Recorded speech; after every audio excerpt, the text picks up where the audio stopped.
What's going on, Bills Mafia? Happy Victory Tuesday. Kevin Siracuse with you here on another edition of Cuse's Corner, brought to you by Monster Energy. And the Buffalo Bills completely dominated the Jacksonville Jaguars last night on Monday Night Football, completely curb stomping them by a final score of 47-10. Now, we talked about this going into the week, whether it was on the Going Deep Buffalo podcast with Kevin Masseri and myself, or just some pregame clips that we were recording. Me, Ben Shoup, and Dwayne Steinell were out at our tent. We were set up at the Big Tree Inn last night, so that was fun. You know, it's always great to be out there in the tailgating experiences. But we talked about this, saying how the Jaguars secondary was very weak. And I was harping on that all week, saying that you need to attack their secondary. They were ranked 30th in the league going into the game, and they announced that Darnell Savage Jr. was out. He's their starting safety.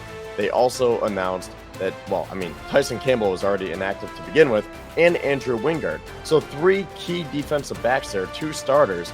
I said this had to be a Josh Allen game, and it was a Josh Allen game.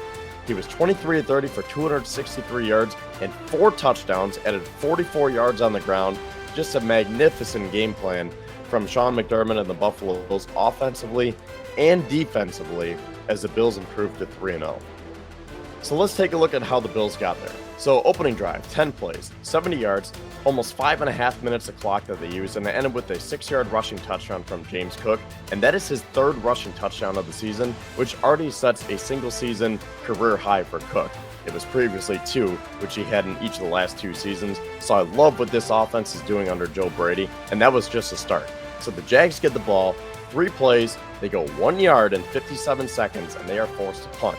The Bills get the ball back, then they go on an 11-play, 65-yard drive, take up over 5 minutes of clock again, and this one ends with a 6-yard touchdown pass to Dalton Kincaid, so he gets his first touchdown of the season. Then the Jaguars come back, ensuing drive, 14-play, 47-yard drive. This one did take almost 8 minutes of clock, but they only got a field goal to show for it. So then the score is 13-3 in favor of Buffalo. The Bills come right back, 8 plays, 68 yards, 4 minutes and 20 seconds, and this ends with a 24-yard touchdown pass from Josh Allen to Keon Coleman. Coleman, who was benched for the first quarter, Sean McDermott said after the game, because something along the lines of him showing up late during the week, so they benched him for that first quarter. He comes back in, and he scores his first career touchdown. Just silky smooth between Allen and Coleman. The Bills go up 20-3. Then, ensuing drive, Trevor Lawrence gets intercepted by DeMar Hamlin. Hamlin's first ever career interception sets up the Bills with great field position, and then they take a 27-3 lead thanks to a Khalil Shakir 27-yard touchdown pass, and then the route was on from there. So the Jags get the ball back, they run 5 plays, they go 3 yards in just 52 seconds. The Bills get the ball back right before the half. They go 64 yards in 5 plays in just 53 seconds, and this ends with the Ty Johnson touchdown pass. And just a beautiful flick as Josh Allen rolled to his left and hit the third-string running back once again. So just everyone was eating. That was a 16-yard strike, by the way. Jaguars turn the ball over on downs, and that was that for the first half. The Bills are up 34-3. Then the Jags come out of the second half, and they did score a touchdown, but, it was pretty much over from that. The Bills tack on a few more field goals. Ray Davis got his first career touchdown, and it was just a party in Orchard Park. So, just an elite atmosphere. I tweeted after the game that was probably the loudest that I've heard the stadium in a long time. And I've been to a lot of home games. I was at the Kansas City playoff game, and that was loud, but something about last night just felt different. There's this new mojo to this team. It's like there's a new attitude between the team and the fan base, because after all that turnover last year in the offseason, I think a lot of us thought that this could be a setback year where the Bills are reloading, but it is essentially even better than what we've had. And I would argue that this is one of the best teams, if not the best team that we've had in the Josh Allen era. And the crazy thing is, they are doing this without all-pro linebacker Matt Milano, all-pro nickelback Taron Johnson, captain of the defense Terrell Bernard, and they have $64 million in dead cap from all the change and turnover that occurred during the offseason. So the fact that the Bills didn't even miss a beat, and again, I would argue that they are even better than what they were last year or in previous years, that is pretty incredible, to say the least. So let's take a look at some of the stats now. I'll start with the ones that the Bills PR tweeted. So last night, the Bills tied the fourth largest margin of victory in team history, 37-point victory over the 0-3 Jaguars now.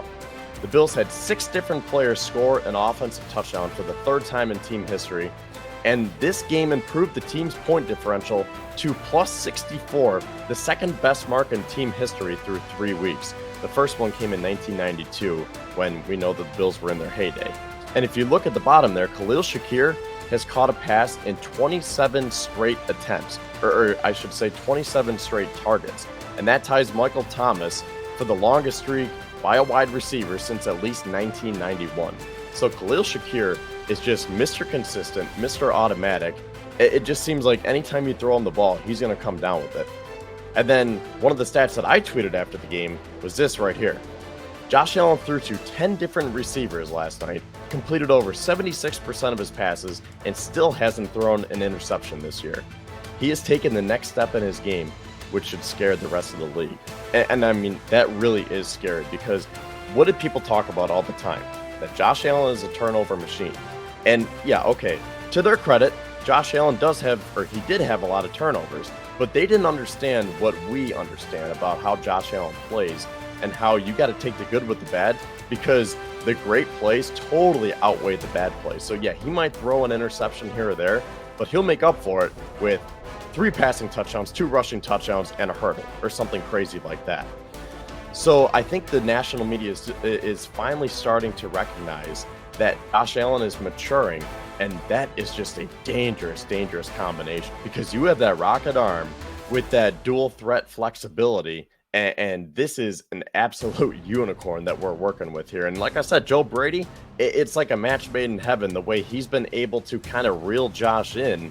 And again, I don't want to make it seem like Josh was playing that bad before, but under the Ken Dorsey regime, and even going back to Brian Daboll, I feel like Josh had this tendency to try to do too much. He tried to fit the ball into tight windows. What was Ken Dorsey saying?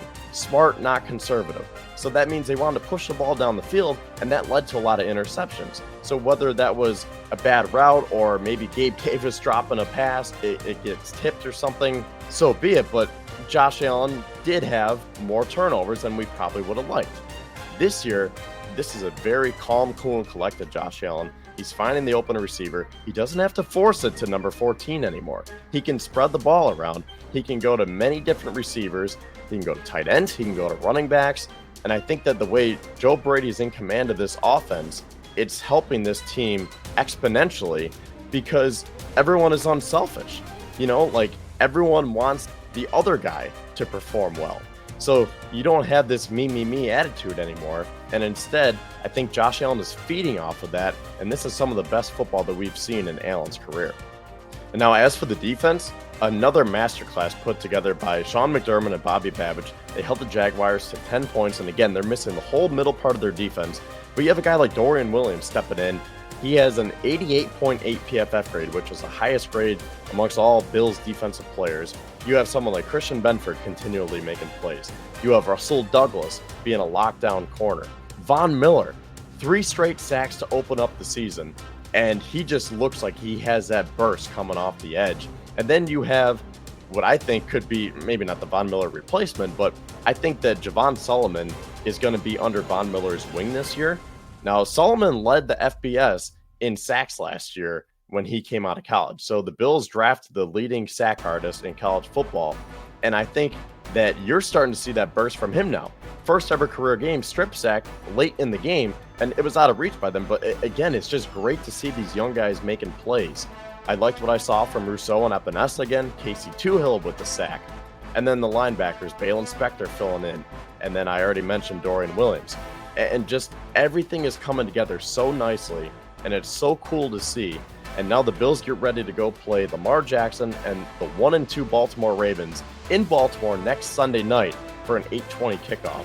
And I mean, we said this about the Jaguars, that they were going to be in desperation mode, and apparently they weren't. But you're going to get an angry Ravens team. But I really haven't liked what I saw from them. So if McDermott can come up with another scheme to stop Lamar, which he has in the past, I really think that the Bills can get to 4-0. So we'll see what they can come up with throughout the week. It's a little bit of a shorter week, but hey, life is good right now. The Bills are 3-0, looking to go 4-0 next week.